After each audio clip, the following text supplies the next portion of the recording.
Sensay's gonna capture it all someday. We will, Sensay you. We will, Sensay you. Buddy, you're a new high, feeling lost, asking questions in the hall. Chatbot's got the answers now, lifting you up tall. You got handovers in your hand, fast ramp up coming through. Sensei's gonna empower you someday. We will, Sensei you. We will, Sensei you. We will, Sensei you. Sensei you. Feel the peace, the joy, the fall. Home or lost, just growth, we know. Buddy, you're a leader, saving costs, boosting efficiency high. Knowledge base is locked and secure under the endless sky. You got the world in your grasp, the emotions running true. Sensei's adding value all someday. Hi everyone, and welcome to the Sensay Community Call for March in 2026.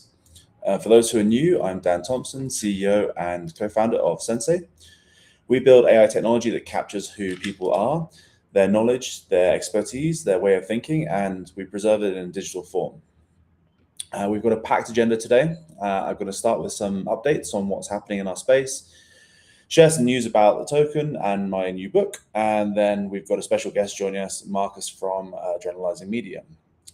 After that, we're going to open up for a Q&A. So please do, if you're watching on LinkedIn or Twitter or YouTube, please do pop comments and we will see them and we'll bring up your questions either throughout the call or towards the end. So please just keep an eye on that and ask your questions so that we can actually, answer anything you've got. We'll be here for the next 45 minutes to an hour. So please ask questions and we will get around to them through the call. All right, let's get into it. So here's what's happening in the world right now that makes what we're building more relevant than ever. The silver tsunami is coming. Not just the silver tsunami, but the huge amount of tech layoffs, not just because of AI, but because of different industries that are upgrading themselves using artificial intelligence. We're looking at 160,000 jobs alone that have been lost in technology just in 2026. And that's just in the last 3 months. So what happens when these companies have these big layoffs is that the HR teams are usually overwhelmed. They actually don't have the opportunity to capture all that knowledge, that sort of experience, wisdom, and actually pass it on to the team or use that data to then train their future AI models that are coming in to replace them.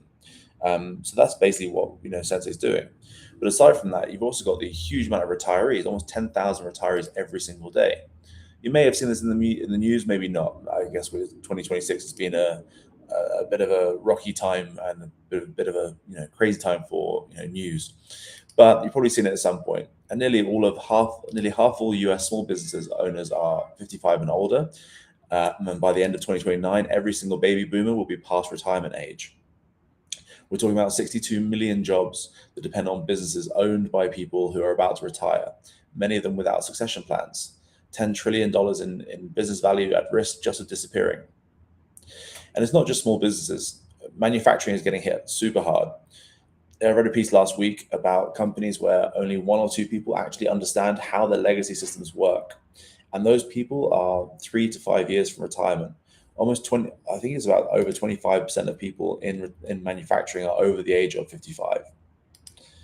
When they leave, that knowledge leaves with them forever. This is what we've been talking about for years. It's not just grief tech. It's not like afterlife tech. It isn't just about talking to dead relatives. It's about capturing living experience before it walks out the door.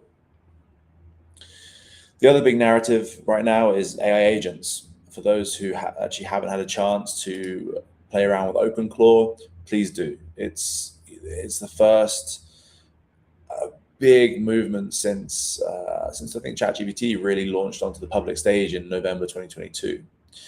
Not just that, even Jensen Huang from NVIDIA just said that OpenClaw is the next ChatGPT. NVIDIA itself just launched an enterprise AI agent platform. Adobe, Salesforce, SAP, they're all on board with this. Harvard Business Review is running pieces saying, think of AI agents like team members. By myself, I've built an entire team of 30 different agents running under my personal agent called Alfred.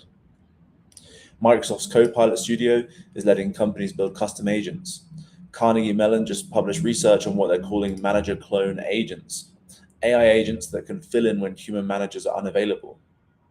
Everyone's building generic AI assistants, chatbots, copilots. But here's the thing, that's not what enterprises actually need. They don't need another generic assistant. They need to capture the specific knowledge of their specific people. The sales rep who's been closing deals for 20 years, the engineer who built the original system, the founder who's about to retire.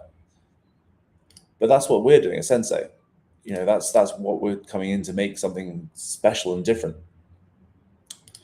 We don't just build generic AI. We're building digital replicas of real people, their knowledge, their expertise, their real ways of solving problems. And that's where our moat comes in. That's where we actually solve a real problem that businesses are facing today. And speaking of that problem, let's talk about layoffs. 160,000 tech jobs cut in 2026 so far and counting. Block, the company behind Square and Cash App in the US, announced they're cutting roles across the customer support, compliance, and mid-level management. Their AI systems, they said, have reached sufficient maturity to replace those functions. NVIDIA has said that we may have actually achieved AGI already. Now, I'm not here to debate whether that's good or bad. That's happening whether we like it or not. This AI is coming for a lot of work and a lot of jobs. But here's what companies are realizing too late. When these people leave, the playbook leaves with them. Their experience, their wisdom, their knowledge. The processes that weren't documented, the context that lived in someone's head, the relationships, the judgment calls, all of that is now gone. Sensay's position is simple. Capture that knowledge before the transition happens. Proactive, not reactive. That's the value proposition for the enterprises that we speak to. A quick update on the Sensay token, SNSY. Sensay token is up about 16% this week. We're still sitting around 0.0002.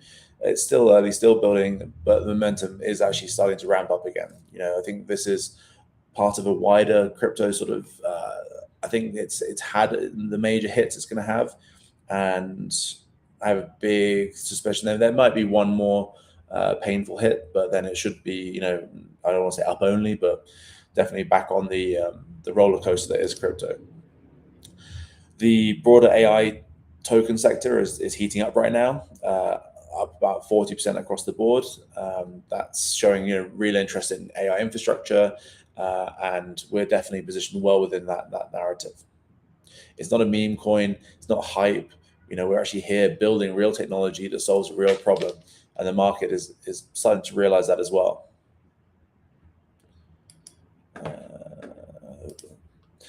On a completely personal note, I actually just launched my third book yesterday. So it's called Endless: Life After Upload. This is the third in a trilogy. So it's for those who have been following my work for the last few years. This is the final volume in my digital immortality trilogy. The first two books ask whether we can upload human consciousness. This one asks what happens afterwards. What does society look when some citizens are biological and some are digital? How do our relationships change with one another? What forms of existence actually emerge? The first book is called Immortality in a Digital Age, and the second one was The Digital Afterlife. So the first one was a lot more philosophical. The second one actually formed a kind of assumption of if we can copy of consciousness, how would we do it? And it almost formed the roadmap for Sensay and how we started building. So this one is more of like an extension of that into the future, thinking, okay, now that this has happened, how do we live alongside these versions of ourselves that act like us, not think like us, but essentially act for us as an extension of ourselves. And so that's what this is about. It's not necessarily hype. It's serious thinking about where we're headed, not as a company, but as a civilization as well. If you're interested in this, it's available now. You can find it on my Twitter at Sensay Dan, and there's a link to it right there. All right, so that's pretty much the update on where we are with things right now. The wider markets are a challenge. Obviously, the wider macroeconomic is extremely uncertain. Looking at fuel crises, possible food crises, the war in the Middle East is not helping, and we're having to plan our lives around a imbecile in the U.S. government who seems to dictate what we do on a day-to-day basis off of his Twitter account, or being bossed around by a small Levantine Israel, really. And that's affecting a lot of things. We're seeing a lot of manipulation in macro and smaller markets. We're seeing a lot of problems across the board. Lowest amount of sort of criminal justice in decades, and this affects everyone. And I wouldn't be surprised if people are having a hard time right now looking at things, because it's really challenging to look at any of the news or look past the news, because the news doesn't seem to report on any of this. Look past the news and actually look at the truth and what's really happening out there, and find some kind of positive outlook for the next few months. But it's something we have to do. There's a lot of good things happening at the same time. Despite the war, despite these potential, everything from recessions to depressions coming along, to having to really fight for our own personal sort of way of life. Even despite all that, there are these technological advances that are coming along that are going to change the way things are, and the way we work, and the way we live, and for the better. I really do believe that. I think that we have a bright future ahead, even if we have a very, very difficult few months ahead. But that's the future. So AI agents are coming into our personal lives, but also going into enterprise. Knowledge is walking out the door, and Sensay is sitting right at the intersection of all of this, with a bright opportunity to actually capture some of that and save it for companies, make it available for their agents in the future. But back on the positive side, now I actually want to bring on someone who really does understand this. So Marcus is joining us from our most recent partnership, Adrenalizing Media. I will let him introduce himself and share his perspective on why they chose to work with Sensay, as well as his background story regarding his sort of working relationship with Sensay as a whole. So welcome, Marcus, and thanks for joining us today. Thank you, Dan. Thank you for having me, and welcome to the Sensay community. My name is Marcus Liedtke. I'm the head and CEO of Adrenalizing Media Network, a company network in the United States, but working globally on several projects. And I'm really happy that some weeks ago that we had been able to announce the official partnership between my company and Sensay, a really, really cool project. And I remember it was in 2024, I think, after the launch of the Sensay token, which I was getting aware by the YouTuber Michael Supo, the Supo man, who was talking really highly about the project Sensay at that time, when there was a lot of AI hype and RWA and that kind of stuff.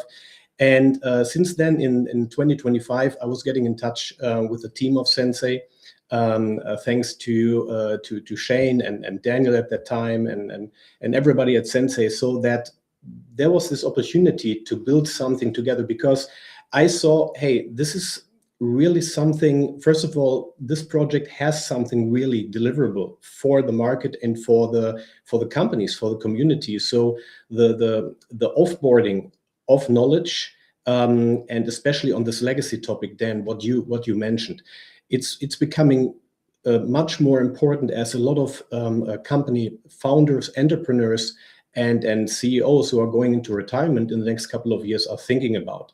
So, and that was really something, beside your own personal story, how you came to this project, was really exciting. And I thought, hey, this is something really cool. I have to dive in, because we have two areas in the company. One big area is the developing and production of media and entertainment content. There's a big franchise that we are building at the moment. And on the other side, we are producing music, for example, and we are becoming a service all-in-one partner for entrepreneurs, artists, coaches, and companies for consulting for AI tools and e-commerce. So, and I was seeing this opportunity, hey, working together with Sensay so that we can bring this technology as a consulting service partner to our clients, to our contacts. I think that would be really beneficial for both parties. So I'm really happy to be here on this community call and being available for the community. And again, thank you, Dan, for having us today. It's great to have you on. Thanks for coming. And yeah, I agree. I mean, the legacy aspect, especially for that older generation, doesn't have to just be entrepreneurs or founders or company CEOs. You know, it's anyone who's in any kind of high position in their life and wants to pass on. And you said the right word. It's a legacy. They want to pass on that legacy to their future generations, to their kids, to their grandkids. And you know, the way we've taken this with the offboarding is essentially the same principle. But applying it to the sort of B2B aspect. You know, people want to pass on their knowledge and experience if they're retiring or leaving. Usually people are good leavers and they want to be able to actually, you know, help, right? They want to be able to pass that knowledge and experience on. You know, it's in our nature to want to educate and pass. So that's not for everyone because, you know, some people are just bad leavers. Some people do just, you know, decide to, I guess, just switch off the second they quit or get fired. But I think that the biggest obstacle isn't that their mentality is, you know, fixed against helping. I think that the biggest obstacle is actually the ease of sharing that knowledge.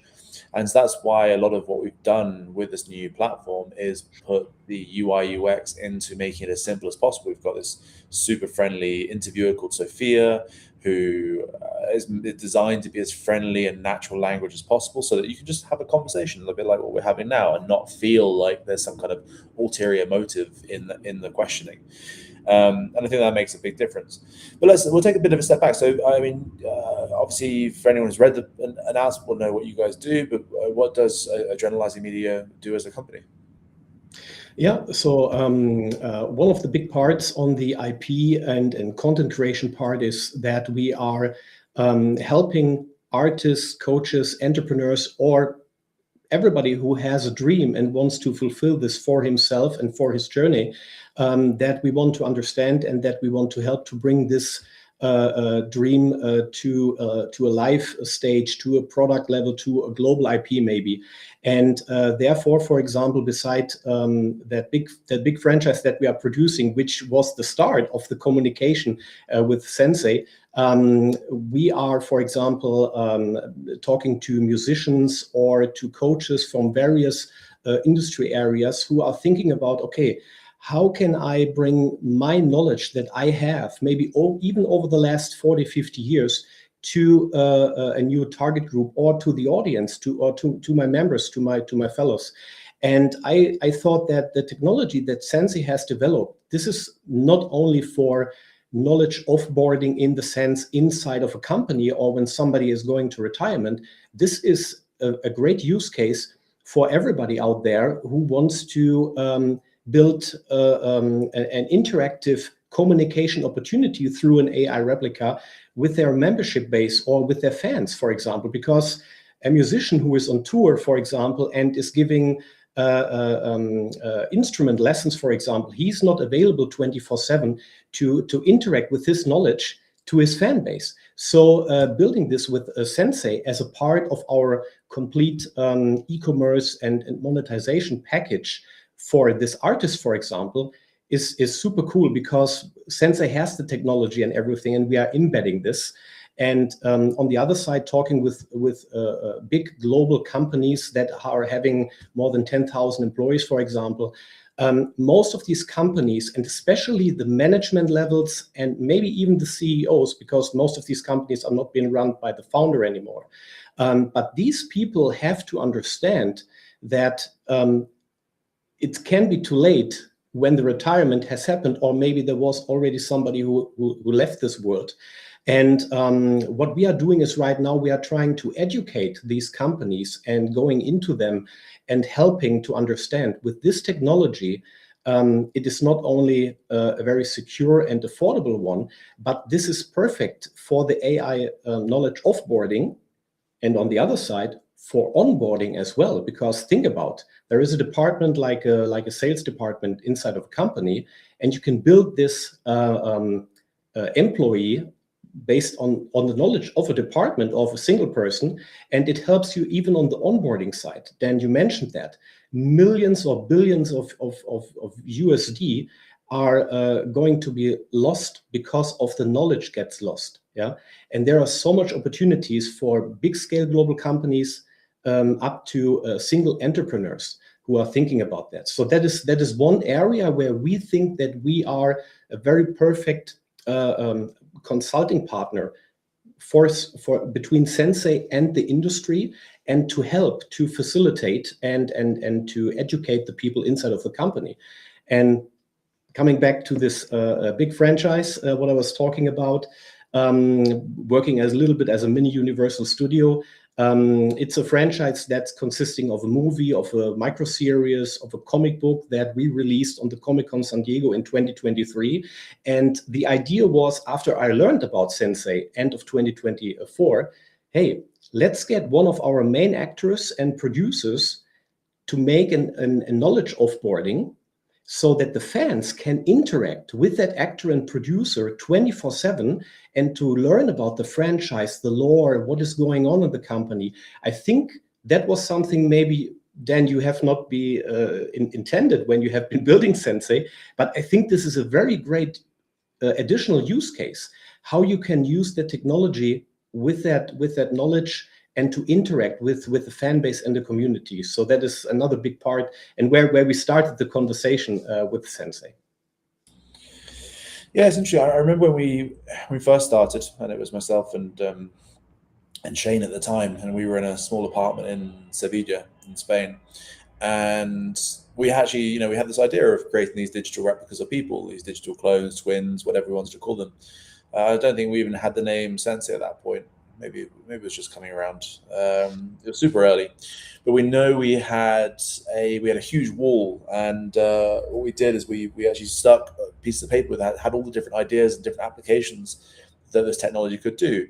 Everything from hyper personalized sex robots all the way through to like city guides, educational tools, helping with sort of elderly life, fan service, and we always thought that the fan would be good if you had the right connections to the celebrities, the artists, where you could actually create an extension. I used to use I think Taylor Swift as an example for this, saying how obviously super famous, an incredibly devoted fan base, and would they then pay what is it, $5, $10, $15, $20 a month to talk to AI Taylor? And the answer would be yes.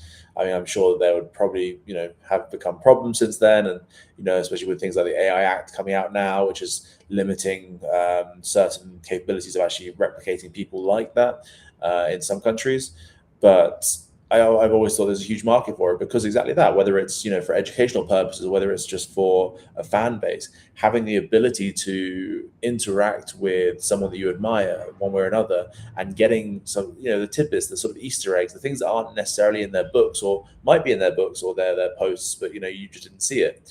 So being able to ask those direct questions and getting that direct feedback from training on what they've said, what they've done, is extremely powerful for fan interaction, fan engagement, and possible sort of education, or just creating that personal connection. There's a really good Black Mirror episode around this. It's the one with Miley Cyrus. I can't remember the name of it now. It's been a while, but it sort of touches a lot on the idea of fan worship around AI, and then what happens if the AI itself, I mean, that goes a bit further to say the actual consciousness gets transferred in some form or the other, but it explores a lot of the sort of relationship possibilities between a fan and a celebrity, and what they could actually, and how that relationship might evolve, especially if they thought it was real. So, there's a bit of a question as to whether it actually is real or whether it's just unlocks a certain amount of the sort of knowledge and thought process enough to fool the child. So it never explicitly says it's kind of conscious, it suggests it, but the reality is it could just be a sufficiently advanced AI that acts like it is conscious, and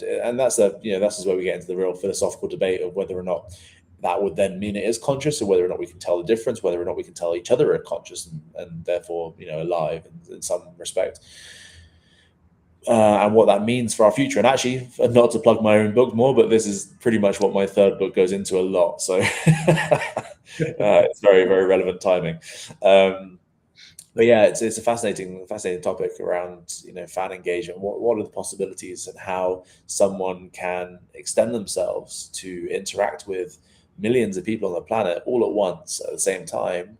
That's two ways. Communication has evolved a lot over the last since we've been around over the last 10, 20, 40,000 years of human evolution and our evolution of communication.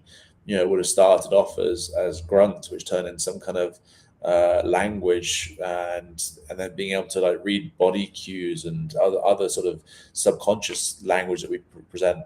That evolving into language, which becomes a one-to-one, usually one-to-one conversation ability.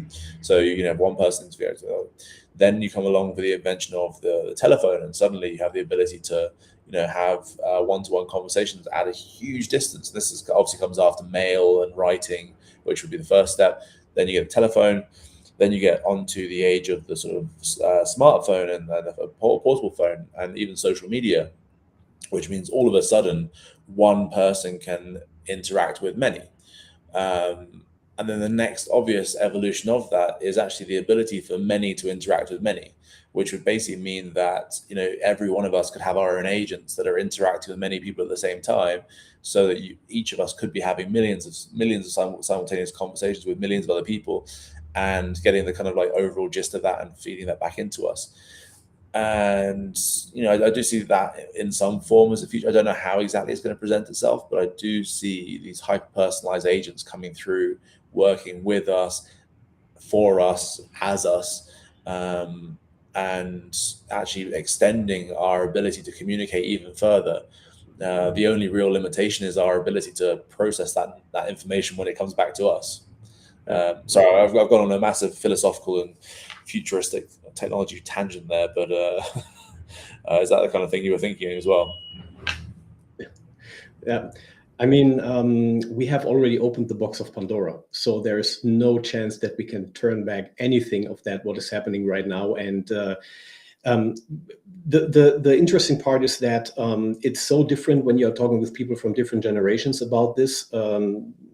And I mean, for a lot of people in a certain generation, this is nothing unusual anymore, and they have learned that AI agents are talking with each other without letting their human guides know about what they're talking about. And then on the other side, you have people that are coming from a total different scenario, and for them to think about, okay, I am now building an AI version of myself to talk with my clients. How strange is that? But this is the interesting challenge. And we will have, on our side, we will have a lot of great projects in the next couple of weeks and months to release that have Sensay embedded. And just to give maybe the community a little bit of a glimpse that how diverse this market is, and where Sensay can reach out to. We are at the moment have already partly released for a real estate agent the program and the collaboration with him, where he's at the moment in the works of the interview with Sophia on the Sensay side. And he's over 70 years old, has more than 50 years of experience in the real estate market, in the European one. And he is at the forefront with AI technology, and he wants to bring this to all the other real estate agents in Europe and in the world, his knowledge.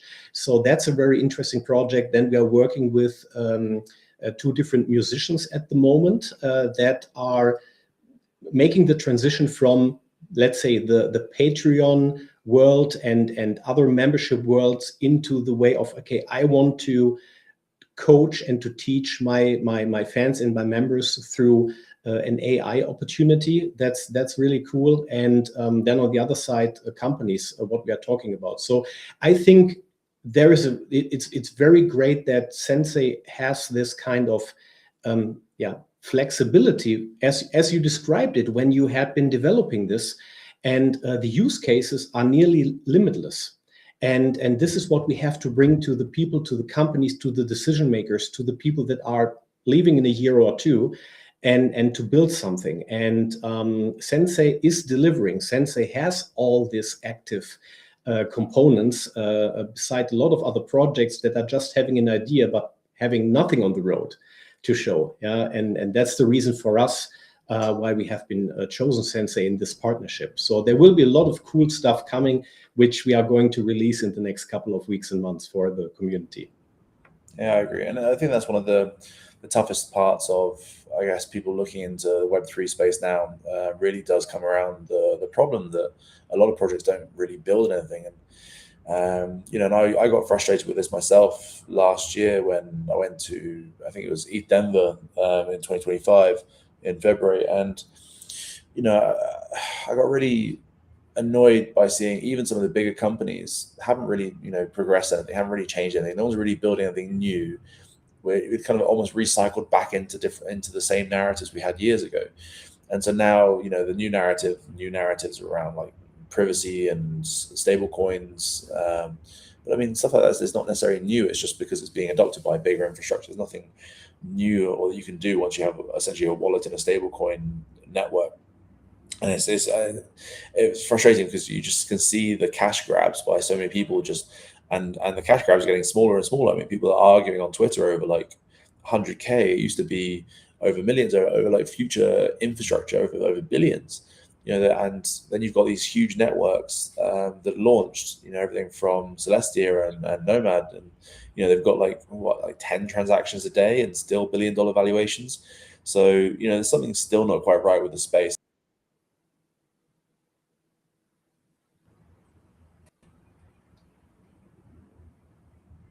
Hello, you got me back. I don't know if that was me that just dropped off. You'll be back. You're back. Sorry about that, guys. There's a frustration in the space, and it's felt by a lot of people, and I can understand. I definitely understand why, because we see it when we see the sort of fatigue of people. The people who used to be like pure builders just turn into grifters and scammers. And that's not what this space was meant to be for. So we try and build for the future. We've got plans for integrating different networks that we believe in their future. We've got plans on how to use the token inside of our system, even if it is for a B2B Web2 software. And it might take a bit more time than we would hope, but the reality is that we are building towards a bigger, brighter future, and we want people to be a part of that, rather than me just coming on here every single week and saying, buy our token, we're going to the moon, boys, we're going to get everyone Lamborghinis. It's not always the case. And we're always appreciative of the support we have from a community, from people who believe in what we're doing as well. So thank you to yourself, and thank you to others who share that.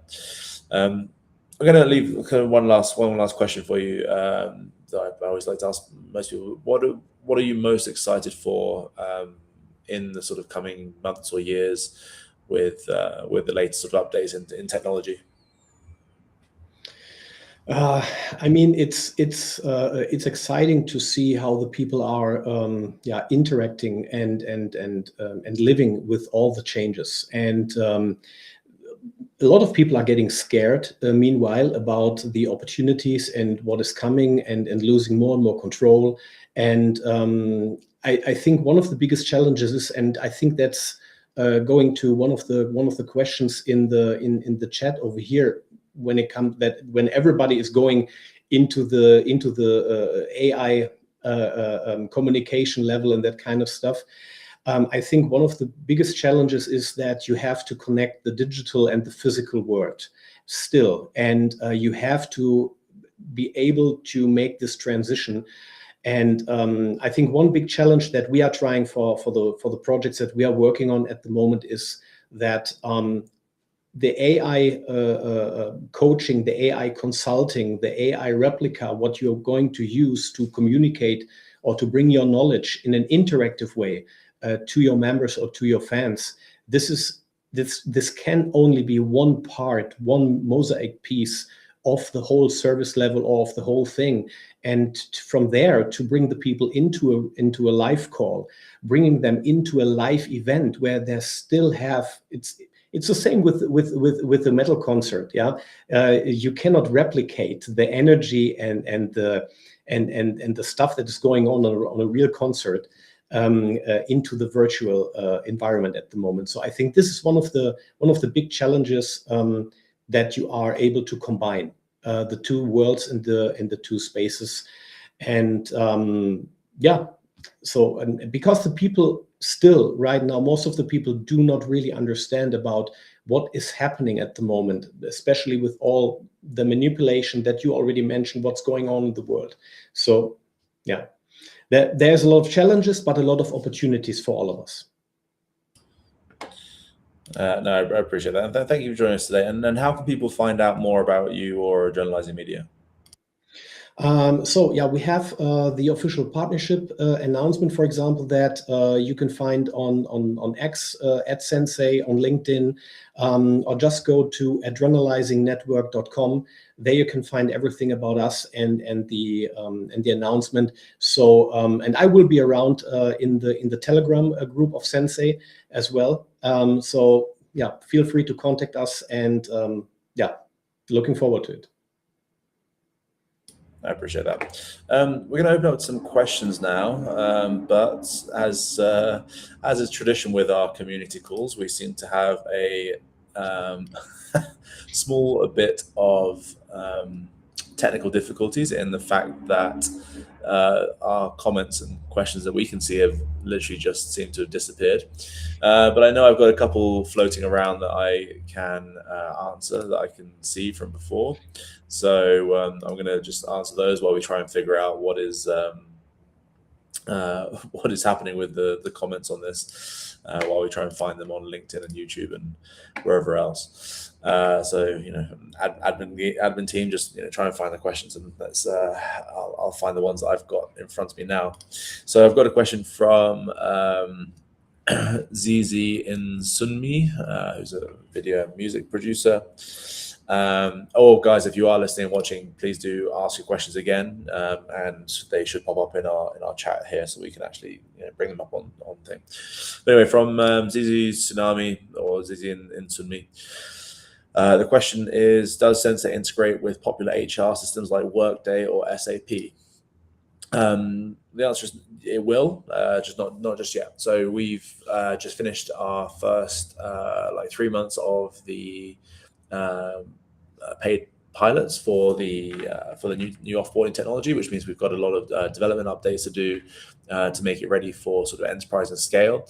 And that's the time when we're also starting to build out for direct integrations with things like Workday, SAP, Deal, UKG, some of the biggest HR tech companies in the world.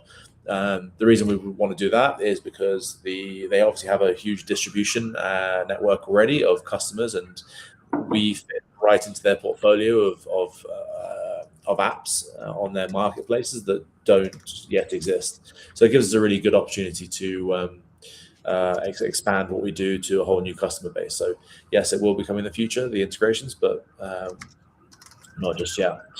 I don't know if we want to bring up a couple of the.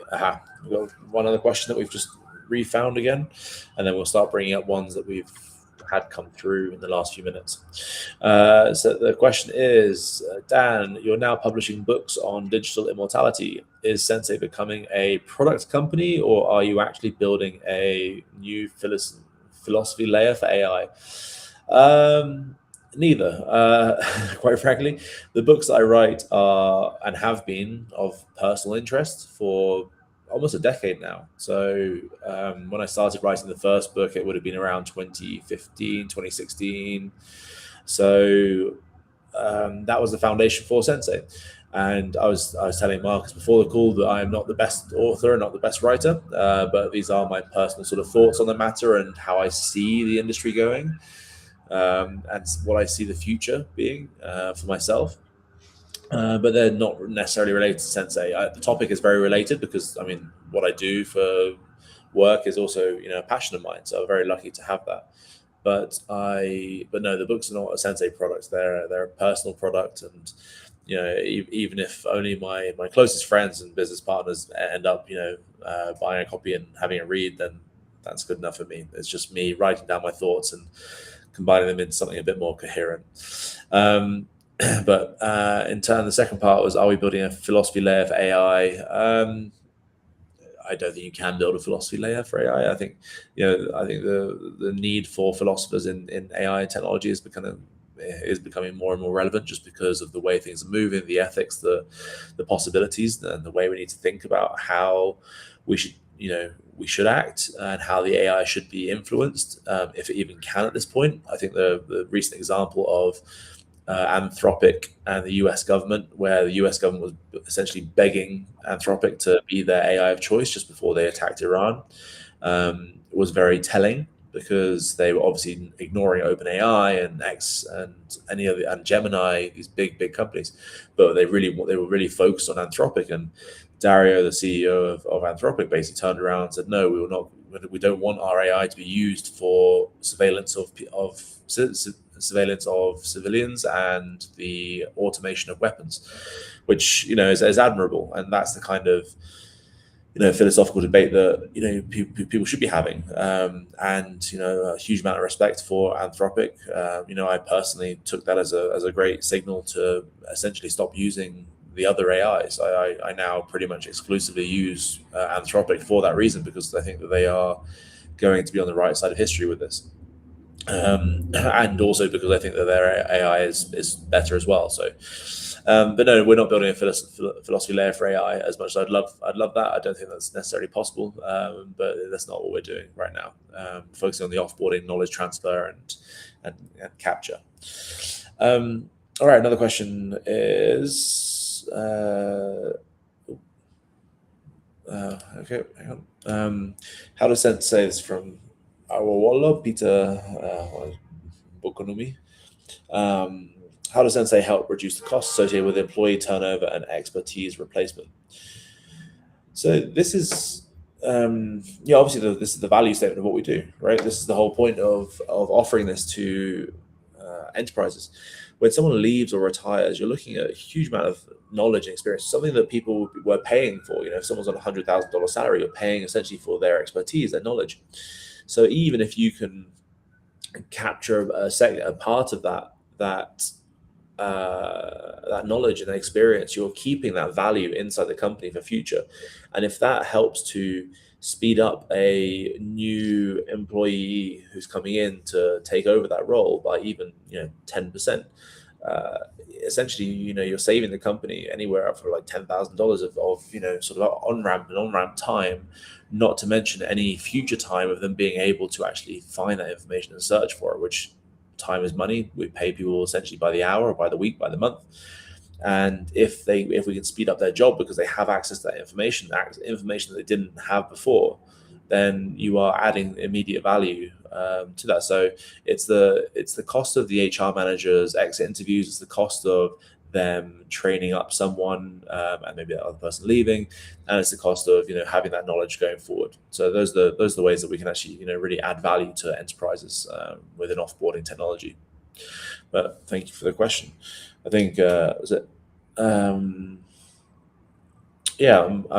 before we jump on that one, I think there we go. That's essentially that's the same one, I think.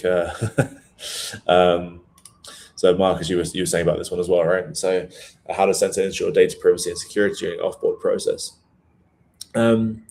So essentially, we've got a system that's been built as securely as we can do from the ground up.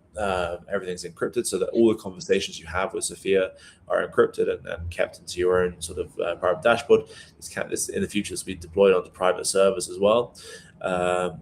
And any of the information that gets uploaded from PDFs, photos, images, files is also heavily encrypted and then kept onto the user's dashboard. So that's we use the latest security. We've got checking for any updates and improvements we can make. We address any security issues that get flagged to us. So the data is as secure as possible. So it keeps it private. It's only between the employee and the bot, and then after that it basically goes to the HR manager or the ops manager, whoever's the sort of owner of the account, and then they can deploy that directly into their systems like Teams or Slack, so it doesn't need to be on any sort of extra systems that they don't already use. So yeah, thank you very much. Let's get a couple more going if we've got some. Seems to be a few of the same questions coming through. Yeah, guys, if you have any other particular questions, do ask. I think there's another one from Peter in there. But yeah, lots of similar questions coming through. Let me see if I think there was another one.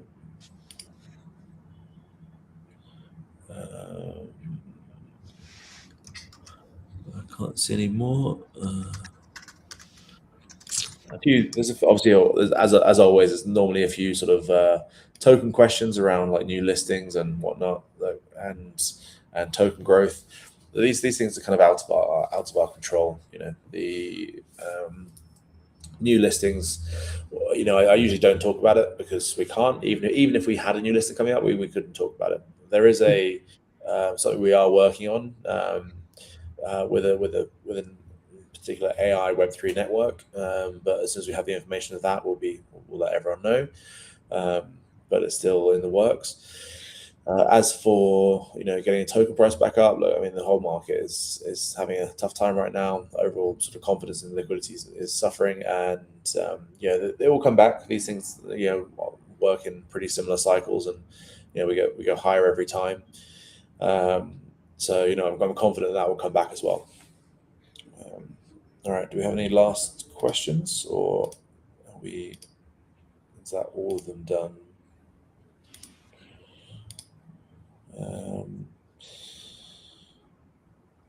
How does Sensay ensure that knowledge remains accessible to teams after an employee has left? Okay, this is from Peter as well. So this question is essentially this is where we there's a couple of aspects to it. Obviously, making it as easy as possible to capture the knowledge and information. So you want the process to be seamless and easy for anyone to actually go through the offboarding process. You want people to actually have an enjoyable experience when they're actually using it, because then they give over more information and data. But obviously, the next question is, how do people then access that? So for now, we're deploying it directly into Slack or Teams, whatever they might use. We've had a request this week for someone who wanted to have it as an email bot, so they can just email it and ask, because their messaging system was primarily email. And also we've had requests for just having it be able to just churn out and create sort of reports and trainings, which is something we've had before. We will work on in the future, but I think it's not an immediate one we'll have right now. But you can create a sort of a summary PDF, but in terms of creating specialized specific training documents, it's interesting. But I think for now we're just making that data available via a chatbot, because I don't think highly specialized trainings are particularly useful with this technology. I think the chatbot that's available to everyone to ask specific questions based on the knowledge base is a lot more relevant. So that's what we're focusing on for now. All right. So guys, thank you very much for the questions. Marcus, thank you so much for joining us today. What are social accounts that we can follow, or website we can find more about you guys? Pardon? What are the sort of Adrenalizing Media website or social media? Yeah, so just go to adrenalizingnetwork.com. There you can find everything, and or joining us on X, Adrenalizing NRC, and yeah, inviting everybody of the Sensay community and beyond to check out what we can do with Sensay for your projects, and looking forward. Fantastic. We'll definitely do that. All right, guys. Well, look, thank you very much for joining us today. Thanks for watching. If you want to find out more about Sensay or myself, it's at Ask Sensay or at Sensay Dan. That's on pretty much every channel, every social media. We'll do another call next month in April with some big updates for you for this quarter. And yeah, thank you all for joining. Thanks for the questions, and we'll see you next time.